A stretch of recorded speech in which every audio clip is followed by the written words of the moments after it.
Hello friends, good morning. Welcome to Aradhya classes, standard 11, subject accountancy. Friends, last time chapter 1 के अंदर हमने terminology के अंदर असेट्स के बारे में सीखा था और असेट्स के आपको मैंने 3 टाइप्स बताए थे। Number 1 non current assets, number 2 current assets and number 3 fictitious assets. आज मैं आपको वो तीनों टॉपिक के अंदर लास्ट टाइम पार्ट 11 के अंदर नॉन करंट असेट्स के बारे में बताया था और नॉन करंट असेट्स के अंदर भी 2 पार्ट्स थे, टेंजिबल असेट्स और इनटेंजिबल असेट्स। ठीक है, अभी आज मैं आपको करंट असेट्स के बारे में बता रहा हूं, ध्यान रखना। सेकंड टॉपिक जो टाइप्स ऑफ करंट असेट्स के अंदर आता रहता है, टाइप्स ऑफ असेट्स के अंदर नेक्स्ट टॉपिक है करंट असेट्स। ध्यान रखना, करंट असेट्स का मतलब क्या? जो असेट्स को हम इजीली कन्वर्ट कर सकते हैं कैश में, the assets which we can easily converted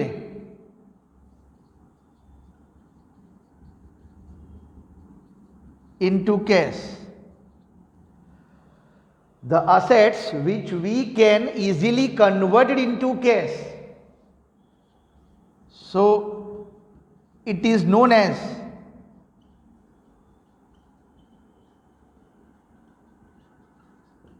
current assets. Okay, जो असेट्स को आप इजीली कन्वर्ट कर सकते हो कैश में। लास्ट टाइम मैंने आपको टेंजिबल बताया था कि जिसको हम देख सकते हैं और टच कर सकते हैं वो टेंजिबल। पर बिजनेस के लिए सबसे मोस्ट इंपॉर्टेंट चीज ये भी है कि कभी भी आपको बिजनेस चलाना है तो first of all we need arise the working capital of the business.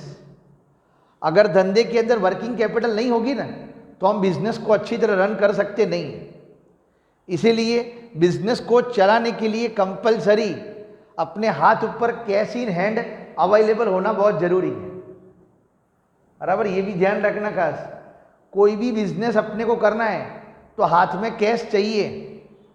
Business को अच्छी तरह स्मूथली रन करना है या तो बिजनेस के लिए जो डे टू डे एक्सपेंस है वो सारे खर्चे को अच्छी तरह क्लियर करने के लिए अपने पास करंट असेट्स होना बहुत जरूरी है।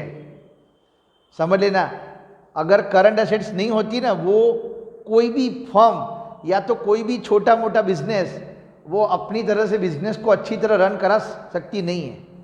क्योंकि उसके लिए सबसे मेन रीज़न यही है कि अपने पास अवेलेबिलिटीज ऑफ द कैश होना बहुत जरूरी है। बिजनेस में जो फ्लो नहीं होगा ना, कैश का फ्लो, तो बिजनेस को आप स्मूथली रन कर सकते नहीं। इसीलिए बिजनेस के अंदर ये वर्किंग कैपिटल को बहुत बड़ा महत्व दिया हुआ है।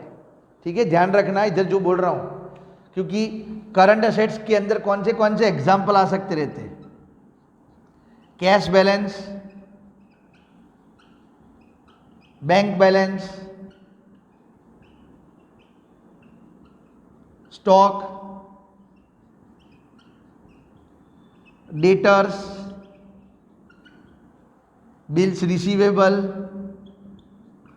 सब बताऊंगा बाद में। इधर अभी फिलहाल तो इतनी चीज याद रखना जो मैं बता रहा हूं। Cash balance, bank balance, stock, debtors, bills receivable, prepaid expense and last में आउटस्टैंडिंग इनकम। इतनी चीज करंट असेट्स के अंदर जनरली आती रहती है। बराबर, अपने पास कैश इन हैंड अवेलेबल हो और अपने अकाउंट के अंदर बैंक में बैलेंस पड़ा हो तो वो अपनी करंट असेट्स के नाम है। रातों रात जब भी पैसे की जरूरत पड़ती हो तो वो पैसे का यूज हम कर सकते हैं। स्टॉक भी अपनी करंट असेट्स से कहलावे, समझ लो। उसका भी रीजन है क्योंकि आप जो भी बिजनेस करते हो, समझ लेना, जिस किसी का भी, तो जो गुड्स आप बेच रहे हो वो गुड्स, वो स्टॉक आपकी करंट असेट्स कहलावे। क्यों? उसका रीजन है कि कि अगर पैसे की ज़रूरत है तो आप अपने स्टॉक को क्लियर कर सकते हो। क्लियर मतलब बेच सकते हो, और पैसा जब भी जरूर हो तब आप उसी तरह से उसका यूटिलाइज कर सकते हो। Stock is also our current assets. अपना जो भी माल सामान है रातों रात बेच के भी हम उसके पैसे खड़े कर सकते हैं, मतलब it can be easily converted into cash. कितने पैसे आवे उसकी बात नहीं करता हूं, समझ लेना, पर धंधे में पैसे की जरूरत, अगर आपको खुद को फाइनेंशियली फैमिली कोई भी प्रॉब्लम और पैसे की जरूरत यहाँ पर पड़ती रहती है, तो अपना बिजनेस के अंदर जो स्टॉक है वो स्टॉक को बेच के भी, कम रेट में भी बेच के भी आप पैसे यहाँ पर अपनी तरह से जनरेट कर सकते हो। मैक्सिमम लोग यही करते रहते हैं। समर के टाइम पे, मानसून के टाइम पर देखने जाओगे तो सेल आता रहता है मार्केट में। सेल का मतलब क्या हुआ कि लोग क्या करते, अपने पास जो स्टॉक पड़ा होता रहता है ओल्ड स्टॉक, वो ओल्ड स्टॉक को कुछ भी करके खाली करना है, तो उसको क्लियर करने के लिए लोग क्या करते हैं, अपनी तरह से स्कीम, फ्लैट 50% डिस्काउंट, 60% डिस्काउंट।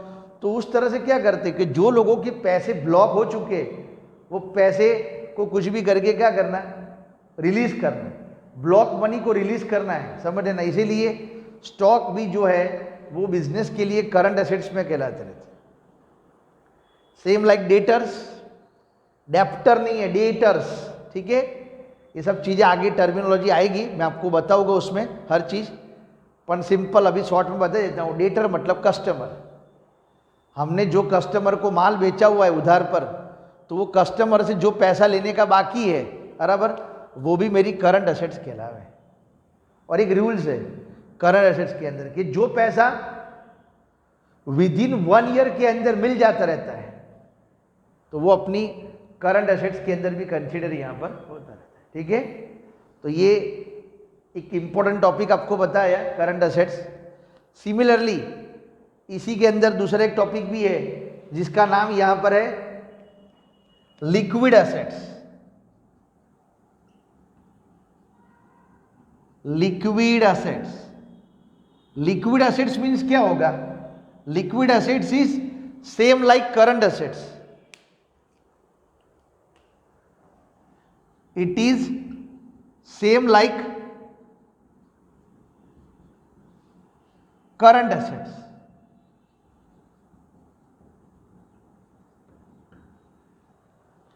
ये भी करंट एसेट्स जैसा ही है, बट इसमें खाली एक चीज आती रहती है। लिक्विड एसेट्स मीन्स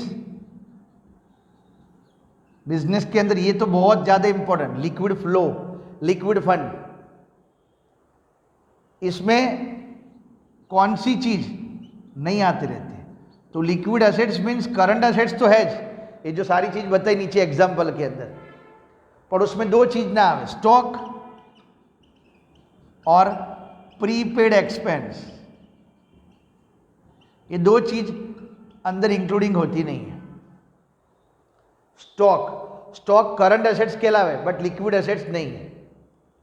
उसका भी रीजन है, क्यों, क्योंकि मैंने अभी आपको बताया कि स्टॉक को आप जब भी निकालना चाहते हो तो निकाल सकते हो, और अपनी तरह से जो भी अपना पैसा ब्लॉक है उसको जनरेट कर सकते हो, बरोबर है। आपकी ये बात सही है, बट आप स्टॉक को क्लियर करना चाहते हो, बरोबर है, एकदम 50% डिस्काउंट में, पर सामने कस्टमर वो रेट में भी तैयार होना चाहिए ना खरीदने के लिए। इसीलिए आज आपको तो इमरजेंसी पैसे की जरूरत है बिजनेस के अंदर या कोई भी तरह से समझ लो, तो स्टॉक को आप रातों रात 100% तो बेच सकते हो जो नहीं, समझ लेना। इसीलिए stock is current assets but not a liquid assets. Liquid मतलब जो कंपलसरी अपने हाथ में जो पैसा है वो लिक्विड में आवे, जैसे कैश बैलेंस, बैंक बैलेंस, कोई डेटर से लेने का बाकी है, बस वो 3 चीज आपको लिक्विड में जनरली कंसीडर करने की, बाकी कोई चीज लिक्विड एसेट्स के अंदर आ सकती नहीं है। प्रीपेड एक्सपेंस भी ना आवे, कोई खर्चा आपने पहले से चुका दिया हो। प्रीपेड एक्सपेंस का मतलब क्या, कोई खर्च आपने पहले से चुका दिया हो, जैसे कि अभी आजकल होता रहता है, अपना फाइनेंशियल ईयर कौन सा, तो फ्रॉम 1 अप्रैल टू 31 मार्च। तो रीज़न क्या है कि सपोज मैं अपने कारीगर को हर महीने सैलरी प्रोवाइड करता हूँ, तो सैलरी मेरा खर्चा है। पर कोई कारीगर ऐसा बोलता है कि सेठ जुलाई मंथ, अगस्त मंथ और सितंबर मंथ की सैलरी मेरे को एडवांस दे दो, मेरे को फैमिली प्रॉब्लम है, मेरे को ज़रूर है। तो मैं उसको क्या करता हूँ, वो 3 महीने की सैलरी एडवांस दे देता हूँ, समझ लेना। तो मेरा तो खर्चा हुआ, मैंने कोई भी खर्चा एडवांस में पे कर दिया, बराबर। उसका मतलब क्या हुआ, है तो मेरी करंट एसेट्स पर लिक्विड एसेट्स ना आवे। रीज़न, क्योंकि वो कारीगर को जो पैसा मैंने चुका दिया है वो पैसा तो मिलने वाला है ही नहीं, समझ लेना, बराबर, क्योंकि उसकी सैलरी मैंने उसको एडवांस में दे दी है।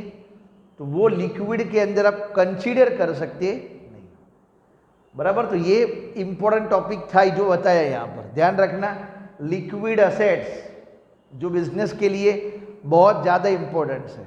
वर्किंग कैपिटल, बराबर, ये ध्यान रखना, वर्किंग कैपिटल जरूरी है। और एक फॉर्मूला भी बता देता हूँ, इधर लिख देता हूँ तो नीचे अच्छी तरह ध्यान रख लेना। Working capital is equal to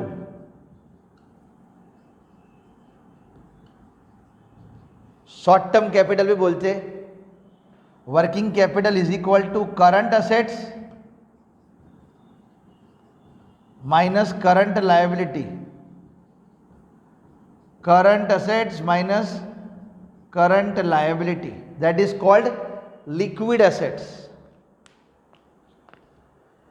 बराबर। ये आपको दूसरे 2 पॉइंट्स इसके अंदर बताए। एक नेक्स्ट टॉपिक बता देता हूं, real assets.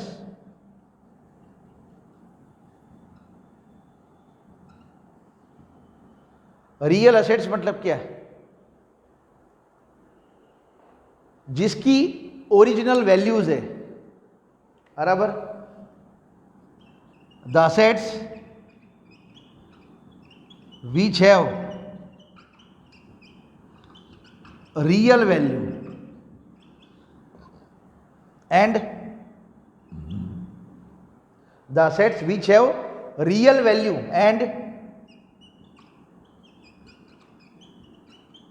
and its market values are consider, या तो existence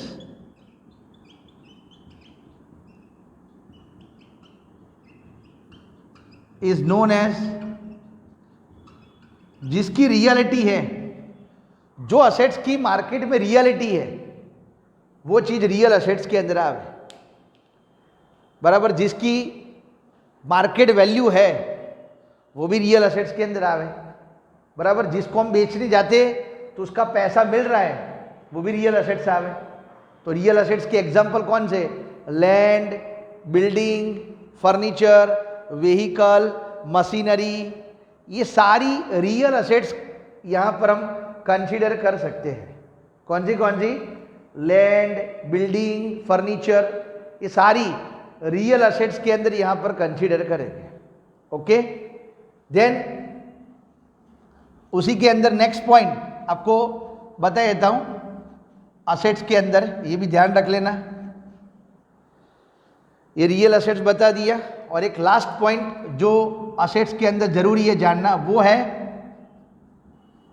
fictitious assets.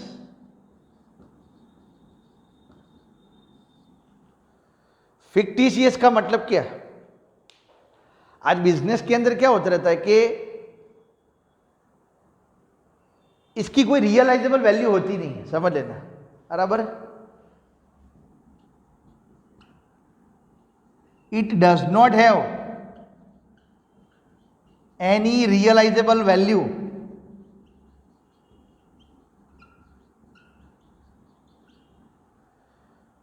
It's market value is 0,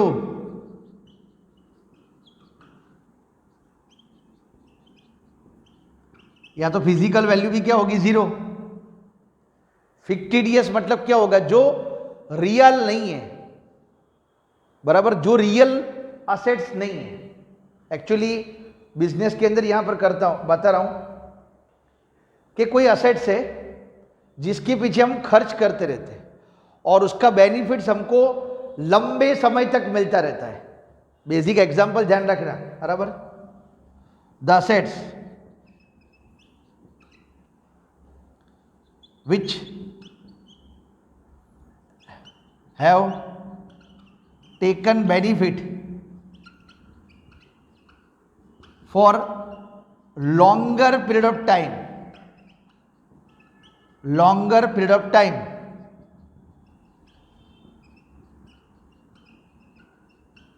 is known as fictitious assets. कोई असेट जिसका बेनिफिट हमको लॉन्ग समय तक मिलता रहता है। आज मैंने कोई एग्जांपल बता रहा हूं, ध्यान रखना। आज मेरे पास कोई ओल्ड मशीन पड़ा था और वो ओल्ड मशीन के अंदर कम से कम मैंने 2 लाख रुपए का खर्चा करा। राइट ऑफ क्या करता हूं, एवरी ईयर उसकी वैल्यू धीरे धीरे करके मैं राइट ऑफ करता रहता हूं। एक साथ तो पूरी राइट ऑफ का मतलब क्या होगा, उसकी वैल्यू क्या करना, डिक्रीज करना। ओल्ड मशीन करीबन 15-20 साल पहले का पड़ा था और वही मशीन के अंदर खर्चा करता हूं करीबन 2 लाख रुपए का, और वो मशीन को मैं चालू करता हूं। मशीन चालू करने के बाद समझ लो हर साल उसकी वैल्यू कम होती जाएगी। उसका बेनिफिट मेरे को लंबे समय तक मिलता रहता है। सपोज 10 साल तक है, समझ लेना।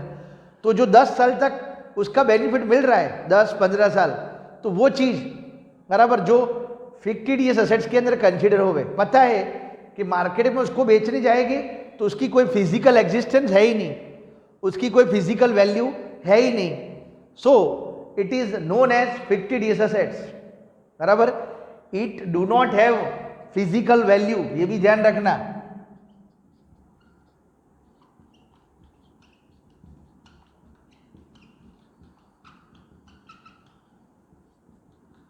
फिजिकल एग्जिस्टेंस, बेनिफिट आपको लंबे समय तक मिलेगा। एक साथ आपने जो खर्चा करा होगा, एक साथ आपको वो खर्चा रिकवर नहीं मिलेगा, पर हर महीने हर साल 20-20 हज़ार रुपये करके आपको उसका बेनिफिट कंसिडर यहाँ पर देखने को मिलेगा।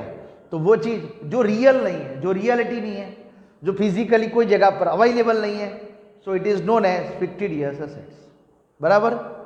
तो फ्रेंड्स, ये असेट्स का जो भी टॉपिक था पूरा आपको समझा दिया, बराबर ना। तो अच्छी तरह ये पॉइंट इंपॉर्टेंट है, ध्यान रखना। इसका दूसरा नाम भी बता दो आपको समझना हो तो, कि what is the another name of fictitious assets. तो the another name of fictitious assets is known as deferred revenue expense. याद रखना, deferred revenue expense. The another name of fictitious assets is known as deferred revenue expense. Clear? तो यहां पर ये terminology assets complete हुई। Okay, तो ये most important terminology थी, अच्छी तरह ध्यान से समझना। अगर कोई भी टॉपिक को यहां पर बेसिक चीज क्या है कि ये वर्ड्स जो है ना बहुत मोस्ट इंपॉर्टेंट है। आगे आप अकाउंट्स के नेक्स्ट चैप्टर से जब भी सम सीखोगे उस टाइम पर इसका बहुत ज़्यादा इंपॉर्टेंस है। तो अच्छी तरह ध्यान से ये टॉपिक को देखना, समझना। अगर वीडियो सही लगे तो लाइक करना। Okay friends, thank you.